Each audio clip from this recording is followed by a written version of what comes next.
Hello there, welcome to my channel where I speak about the philosophy of healing chronic illnesses, the thought processes that you need in order to shift your mind out of that illness mentality into a mentality which brings and nurtures wellness. In this video series, I'm going to be talking about the foundational thoughts and beliefs we need in order to start healing. And the very first thought that I want to share is simply belief. What is our relationship with the idea of belief, and how can this affect our process of healing? Let me quickly read to you from my post on this subject on my Instagram page, which is called Shifa, which is SHIFA_encouragement. If you go onto my page, you'll see all of these ideas written out as well. So the very first idea is belief, and I was able to very concisely explain it in this text, so I'm going to read you a part of it. Healing is a process of slowly realizing that we are simply not allowing healing to happen. The body is already trying to heal itself.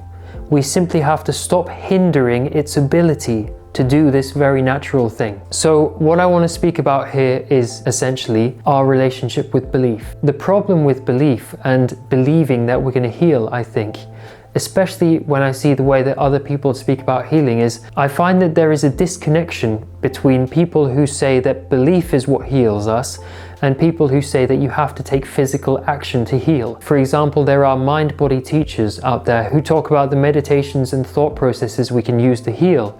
But often what I see is that these kinds of people don't focus on the fact that we also have to physically give our bodies the fuel it needs to heal. A state of chronic illness is a state of being out of fuel. To put it in other words, it's the classic saying of whipping a dead horse. Our body has run out of energy, and it needs energy in order to heal. On a cellular level, it needs the fuel and the energy, the explosive energy, to be able to revitalize the body and bring life back into our existence. And thoughts definitely have a very important role to play in this, because thoughts are the key thing that triggers our body to take such action, because essentially our healing occurs in a state of stresslessness. When we're not in a state of stress and we're in a state of relaxation and awareness of the fact that we're going to be healing and that our body is healing, that's when our body does heal.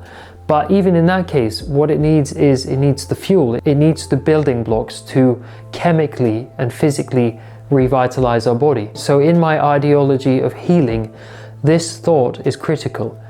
Healing occurs with belief, but with the fuel of physical help that we give to our bodies. This means correcting our diet, using detox techniques to help our body eliminate toxins and other things, and also using physical activity to keep our body in a state of motion. But once we have this fuel, we need to trigger our body into a state of healing. And this subject is where belief comes in. We have to believe that healing is going to happen. And there's a little trick that we can use here, which is that it's easier to believe that you're going to be healing, that you are currently healing, if you're doing things that will help your body to heal. For example, if you have a good long night's sleep, the next day you're going to believe that you're going to have energy and it's going to be an easier day. Whereas when you have a difficult night of sleep and you don't sleep much, when you wake up, one of your first thoughts might be that it's going to be a difficult day because you haven't had enough sleep, and that's a belief essentially. But the belief is affected by the physical reality. So another way to consider this is, if you were doing every single detox technique in the world, things that you can do side by side which won't have negative impact on each other, if you were doing all of them at once and you were doing a perfect, completely perfect diet, giving your body all of the nutrition it needs to heal, then this will naturally build a foundation in your mind for the thought, I am healing. And that's why there's a problem with just taking belief on its own and not doing any physical activity to help us to heal. Because if you have a terrible diet and you're not doing anything to help your body to heal, but for example, let's say you see videos on the law of attraction and you start meditating on this idea of healing and you say to yourself, I am healing. This thing cannot become a reality fully without the fuel that's necessary to make it happen. Therefore, from this video, the idea you should take is that we need to bring these two things together, and only then can we have a complete holistic approach to healing. If we're doing everything we can possibly do to heal physically, and if we shape our mind entirely towards healing, then that is the essential belief we need. I am healing. I am not going to be chronically ill forever, and I am healing. And another part of this is it's very difficult to actually believe that you're going to heal when you're in a very serious and difficult state of chronic illness. So what I recommend is you take steps in your thoughts. The first step that we need to take is not saying, I am healthy, when we're fully chronically ill, because this is not going to be very functional for your mind and your subconscious, which doesn't actually believe what you're saying. So instead, what you can say is, what if I start healing? What if I do all of these things to heal? What will happen then?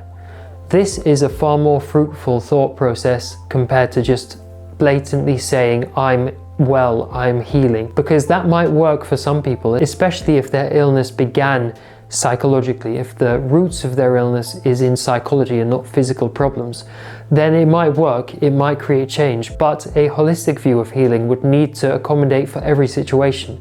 And the only way we can do that is to merge these two things. If this thought process is helpful for you, please let me know in the comments, and if you have any questions, you can also ask those. You can also contact me on Instagram if necessary.